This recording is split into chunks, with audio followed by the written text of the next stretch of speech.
ओम नमो भगवते वासुदेवाय नमः। कार्तिक महात्म्य का 25वां अध्याय। तीर्थ व्रत और दान आदि के करने से समस्त पाप नष्ट हो जाते हैं, मगर प्रेत योनि में रहने वाली को इसका अधिकार नहीं है। परंतु तुम्हारे दुख को देखकर मैं अत्यंत दुखी हूँ और तुम्हारा दुख दूर किए बिना मुझे संतोष नहीं होता।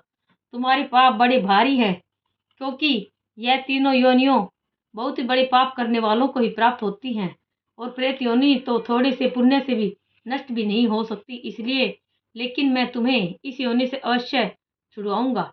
इसलिए मैंने जो कार्तिक का व्रत किया है उसका आधा पुण्य तुम्हें देता हूँ, क्योंकि यज्ञ दान तीर्थ और यह सब निश्चय ही कार्तिक के व्रत के पुण्य के समान नहीं है। नारद जी ने कहा, हे राजन, इतना कहकर धर्मदत्त ने उसको ओम नमो भगवते वासुदेवाय यह द्वादशाक्षर मंत्र सुनाया और तुलसी का जल उसके ऊपर छिड़का।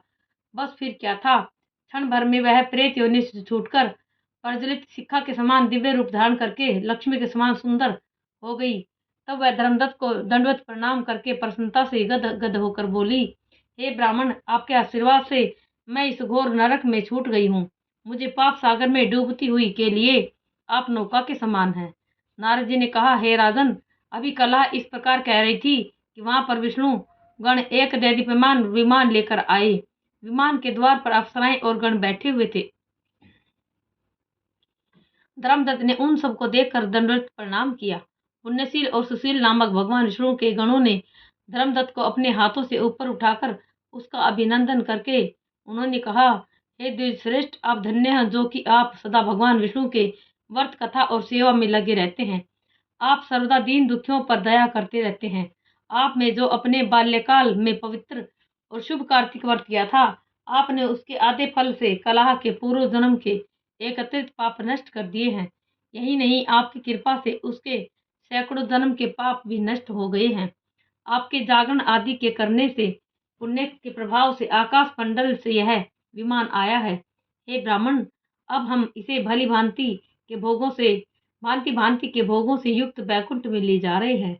आपके दान पुण्य के प्रभाव से, कार्तिक व्रत या तुलसी पूजा के प्रभाव से यह अब भगवान विष्णु के निकट रहेगी। आप भी इस जन्म के पश्चात अपनी दोनों स्त्रियों सहित बैकुंठ लोक में भगवान विष्णु के समीप रहोगे और मुक्ति प्राप्त करोगे। हे दया सागर, वह मनुष्य धन्य है और जन्म उन्हीं का फलीभूत है जिन्होंने कि तुम्हारी तरह भगवान विष्णु की भक्ति की है, क्योंकि भगवान विष्णु अपने भक्तों का भला क्या नहीं देते। वह सब कुछ देते हैं जिन्होंने प्राचीन काल में उत्तानपाद के पुत्र को ध्रुव स्थान में पहुंचाया था, जिसके स्मरण मात्र से प्राणियों की सदगति हो जाती है।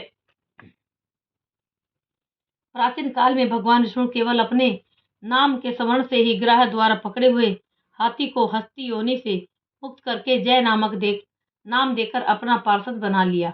तूने उसी विष्णु की सेवा की है, इसी से तुम अपनी दोनों स्त्रियों सहित 1000 वर्ष तक विष्णु भगवान के समीप निवास करोगे।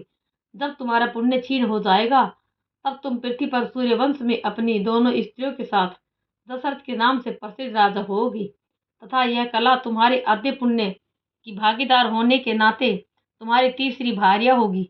भगवान विष्णु तुम्हारे पुत्र के रूप में तुम्हारे निकट रहेंगे और देवताओं का कार्य करेंगे। भगवान विष्णु को प्रसन्न करने वाले तुम्हारे कार्तिक वर्ष से अधिक महत्वपूर्ण यहाँ दान तीर्थ आदि और कोई भी नहीं है। हे दया सागर, तुम धन्य हो, क्योंकि तुमने जगत गुरु भगवान विष्णु को प्रसन्न करने के लिए कार्तिक का व्रत किया है, जिसके आधे पुण्य के फल की भागीदारी इस कला को इस समय हम अपने साथ विष्णु लोक को ले जा रहे हैं। ओम नमो भगवते वासुदेवाय नमः।